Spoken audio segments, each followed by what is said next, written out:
These are the word meanings. You all close the eyes.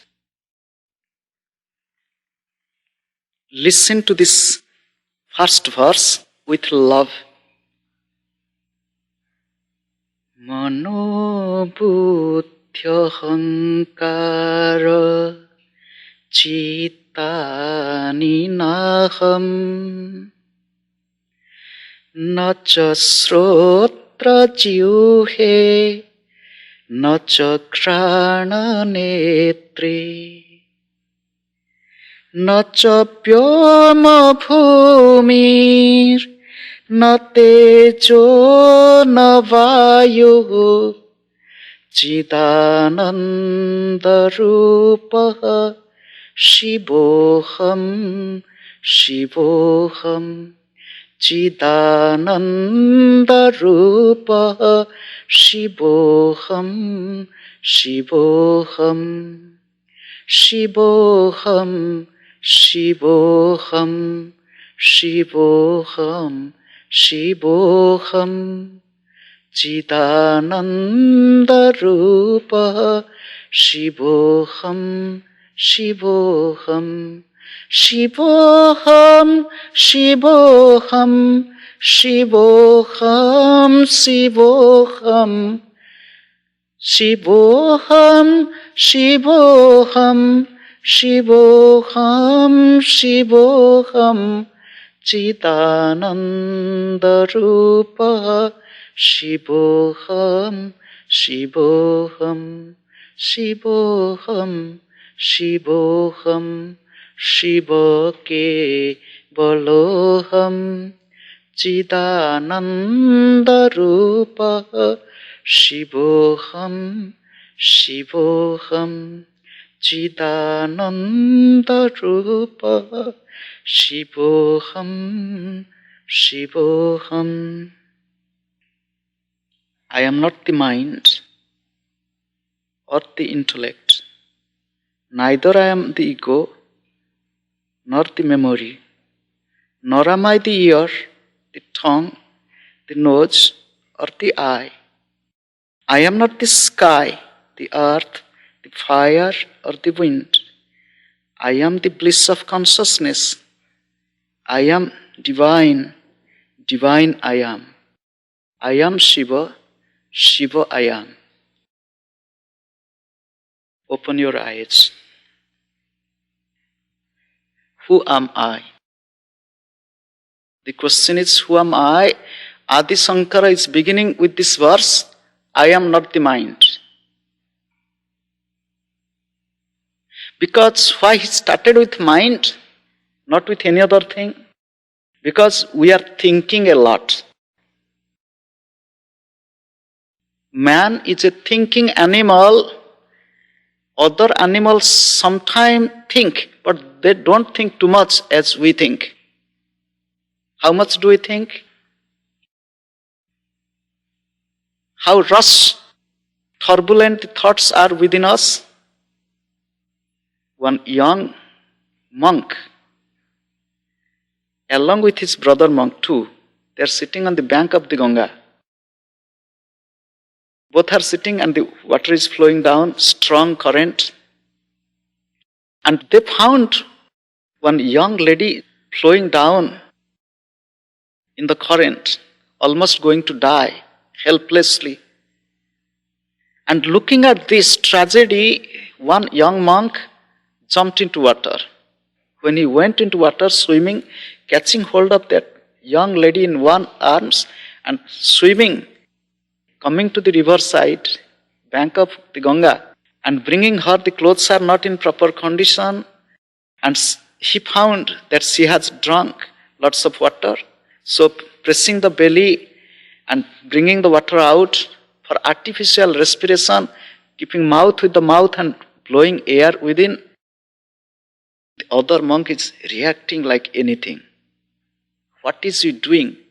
Being a monk, touching the body of young lady, putting the mouth with mouth, touching the belly, he's going against the monastic vow. That young lady became conscious.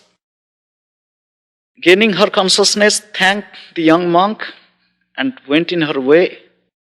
And it was evening time, so both the monks coming back to the hermitage, the other monk with a very frowning face, this monk with a joyful face. And the monk asked this young monk who helped, "What happened to you? Why do you make your face like this?" He said, "Don't you know?" "Why? What did you do there? You are asking me why?" He was shouting in the pitch of his voice. He said, "Look, I left that young lady near the riverside and you are bringing that young lady into the monastery." This is what human mind is. Mind thinks. And remember, mind cannot stay without thinking ordinarily. Mind will think. If the mind will think, what type of thoughts coming to you? Which type of thought coming to you most of the time? It will tell what type of person you are. As you think, so you become. Thought influences your life a lot. Be careful of your own thoughts. Here Adi Shankara is telling, I am not the mind. Mind is an instrument. Mind is an instrument given to me. Mind is a gift of God. Mind is a combination of thoughts, bundle of thoughts. Remember, these thoughts come to me. Why these thoughts are coming to me, not to you? Because I liked some ideas, so these ideas coming to me in the form of thoughts, not to you. And the way you think, I may not think like that. Adi Shankara said, I am not the mind. Why? Because I know my mind, it is my mind. Remember, there is a simple logic which we use in the Vedanta, Vedantic thought. That which is mine is not me. That which is mine is not me. For example, this is my house. If I tell this is my house, am I the house? I tell this is my car. If this is my car, am I the car? No, it is my car. I own the car. I possess the car. This is my car. That which is mine is not me. This is my clothes. If this is my clothes, am I the clothes? No. Clothes are mine. I am not the clothes. This is my wife. This is my husband. This is my family. This is my child. So that which is mine is not me. So he's telling, this is my mind. I know my mind. Remember, we know. We know our mind, but instead of using the mind uses us. Remember, this is a mistake we do. If mind is mine, just like my car, I should use my mind. Mind is an instrument, nothing more, nothing less. If I know how to use mind, the mind becomes a useful tool in my daily life. If I don't know how to use my mind, then I am in trouble, because mind in the form of thoughts and emotions overpower me. So I become puppet in the hand of my thoughts, my emotion. So I am not the mind. Mind belongs to me as a tool. These 4 words which Adi Shankara used in this first line, mana, buddhi, ahamkara, chitta, mind, intellect, ego and memory, these 4 are known as antahkarana, inner instrument. Antahkarana, inner instrument. In our body there are both outer instruments, inner instruments. The outer instruments which the doctors can easily see. You can see, the doctors can see. My eyes are not so good. I can know it. These are outer. While reading, I have some trouble. The virtue of the age. Somebody told me, how long you can extend your hand? You can extend up to this. It is better to use glass than extending the object away from you and you and you. You can't extend it longer. So, the eyes are the instruments, ears, these are the outer. Not only I can see, this is weak, but also others can see. The doctor can see. Ears, nose. The inner instruments, which I can easily know, others can feel a little. Today my mind is very happy. So I am cheerful. My mind is so happy, elated. And others can feel it. What happened to you? What happened to you? You feel so happy? You look very happy. So mind is reflecting its joy or its pain in the face. It is a reflection of mind in the face. Others can see. I am not the mind. What is mind? Mind is a bundle of thoughts, bundle of desires. Mind is a flow of thoughts, flow of desires. I am not the mind. I know my mind. I know my mind is restless. I know my mind is peaceful. I know my mind is tired. I know my mind is weak. I know the nature of my mind. I know the quality of my mind. If I want to change my life, I should change my mind also. But I know I am not the mind. This is my mind. Second, he said, I am not the mind. I am not the intellect also. Each one of us have intellect. We are intelligent beings. Mind is the doubting faculty. Mind always creates confusion within me, always raises two questions. Should I do? Should I not? Should I go or should I not? Should I eat? Should I not? Should I do this or should I not? So mind always poses the double, the dual situation, creating confusion. So mind lives in confusion, mind loves confusion, and mind creates confusion within, and the same confusion we create in others also. A confused person is always confused, and he likes that also. And even if you tell, look, this is not good, do this, is it so? I think Mr. Confused. So if within us, suppose, should I do this, should I not? Should I go, should I not? This is the problem posed by the mind. Who within you decides, do this? So it is intellect. Intellect is the deciding faculty within you which tells, do this, go, this is nice. Decision within you is taken by intellect. Intellect is superior to the mind. Intellect is superior to mind. Intellect has some rationalizing aspect. Intellect can think in a better way, but here Adi Shankara is telling, I am not the intellect also. This is my intellect. The same logic. This is my intellect. I know my intellect. I use my intellect. But I am not the intellect. I am neither the mind nor intellect. Then who am I? Am I ego? What is ego?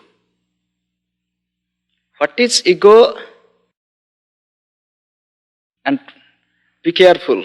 Some people think ego is bad. Some people say without ego, how can we live? Ego is necessary. What this ego is? Contemplate. And what is my relationship with ego? Do I need this ego or do I not? What is this ego? Suppose if you see one ant and you ask, hello, who are you? The ant will say, I am ant. If you tell ant, no, you are not an ant, you are a butterfly. The ant will say, no, who told? I am ant. You have no knowledge of who am I. I am ant. If you see a butterfly and you ask, who are you?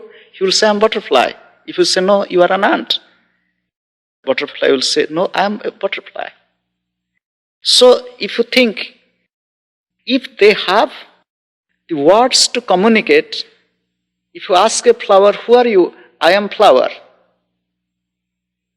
I am ant, I am butterfly, I am flower, I am tree, I am tiger, I am goat, I am... If there will be God, and if you ask, who are you? I am that I am. Or he will say, I am God. So we all are using I am, I am, I am, I am, all. But this I am is a common to everybody. But after I am, whatever, it is not common.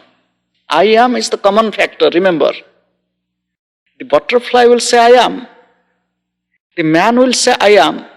If the man is a thief, he will say I am a thief. Although he might not confess so easily. So I am, I am, I am, I am. It is common. The other thing, I am a boy, I am a young man, I am a monk, I am old, I am sick, whatever. This is the changing. The other factor is I am. Remember this I am to use. It is not ego. But I associating myself with body, associating myself with mind and intellect, associating myself with the social status, associating myself with a language, with a religion, with a culture, with a nationality, and I pose myself something, that is ego, remember. When I associate with a body, with the body a gender, with the body an age, with the body the color of the skin, with this a nationality, a language, a culture, a religion, whatever, and to be blind about it, I am, then this is the narrow individuality, it is the cause of ego. The second meaning of ego is the doership. I am doing. I am the doer. I did this. Who cooked this food? I cooked. The food is very nice. You are happy. The food is not good. I was cooking. He came and did this. So that's why the food became bad. I was going to do this. So, I am the doer. The doership is another form of ego. Ego is good or bad? Remember, ego is neither good nor bad. Ego is neither good nor bad. In reality, there is no good, no bad, remember. Ego is good or bad, we tell as you use. If you really want to be free, decrease your ego to 0 or increase your ego to infinity. In between is problem. Decrease your ego to 0 means you have a beautiful house. Yes, this is a gift of God. You have a beautiful son. It is because of grace of God. You have nice ornament. Somebody gave, my husband gave, or this is a gift. You have such beautiful health. It is a gift of God. Your voice is very beautiful. Nothing belongs to me. Really, if we think, what can I claim that this is mine? What is mine? Can you tell that this is, if you have a beautiful body, it is a gift of parents, gift of God. If you have good intelligence, you got that intellect because of your good teachers, good training, good education, you got it. Whatever I am talking, it is not me, it is not mine, it is all borrowed knowledge of my ancestors. Starting from my Guruji, ending with the rishis, Jesus, Krishna, all. It is the borrowed knowledge, nothing belonging to me. So what is that I can claim it is mine? Adi Shankar said, I am not the ego. Ego is. Ego is used. When I tell that I am a monk, I use an element of ego. But I am not the ego. Then the fourth he said, fourth inner instrument, memory. Mana, buddhi, ahamkara, chitta. Chitta is memory. I am not the memory. So memory is formed within because of day-to-day experiences, happenings. Whatever I perceive through the senses of the mind, it remains within me in the form of memory. It remains within me in the form of memory, chitta. And from memory, the thought comes. From memory, I take the decision. From memory, the ego develops. Memory is the source. That is why it is known as the mind stuff also. That is the source from which the thoughts come. From the memory. Remember, that which is not in your memory, you cannot think.